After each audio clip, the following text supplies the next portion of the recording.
L'Allemagne qui a donc dit stop au nucléaire. Pour en parler, nous sommes avec Gérard Vespierre, fondateur du web magazine Le Monde Décrypté, spécialiste des questions énergétiques.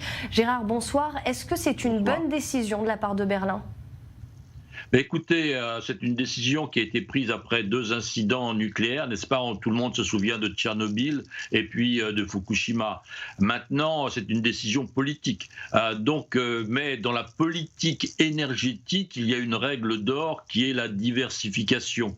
Donc, de ce point de vue-là, l'Allemagne va se priver d'une source d'électricité fondamentale qui est donc le nucléaire.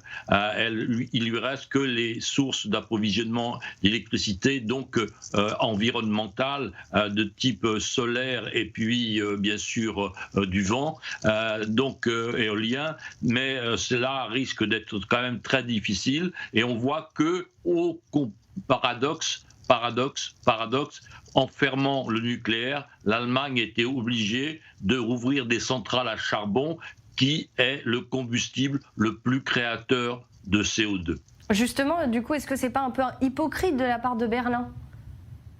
Mais c'est à la fois un peu hypocrite, effectivement, en termes de communication, et c'est peut-être fondamentalement une erreur stratégique, car comme je l'évoquais dans la diversification, l'Allemagne n'a pas été à ce jour très heureuse dans ses choix énergétiques. Elle a choisi, il y a quelques dizaines d'années, l'option gaz avec la Russie. Nous voyons où cela l'a conduit. Maintenant, elle choisit l'option zéro électricité nucléaire et on voit que cela aboutit à la rouverture de mines de charbon. Donc, je crois qu'il y a un malaise dans la stratégie de couverture électricité de l'Allemagne et je crois que la France, à cet égard, a fait des choix beaucoup plus équilibrés. Et est-ce qu'on pourrait voir par la suite des pénuries d'électricité dans le pays, en Allemagne ?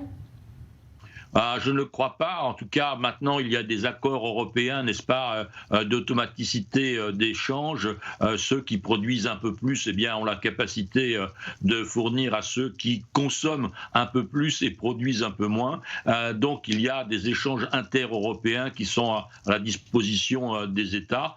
J'espère que le parc nucléaire français permettra donc à la France d'avoir cette autonomie stratégique que nous entendons maintenant appliquer à un certain nombre de pays.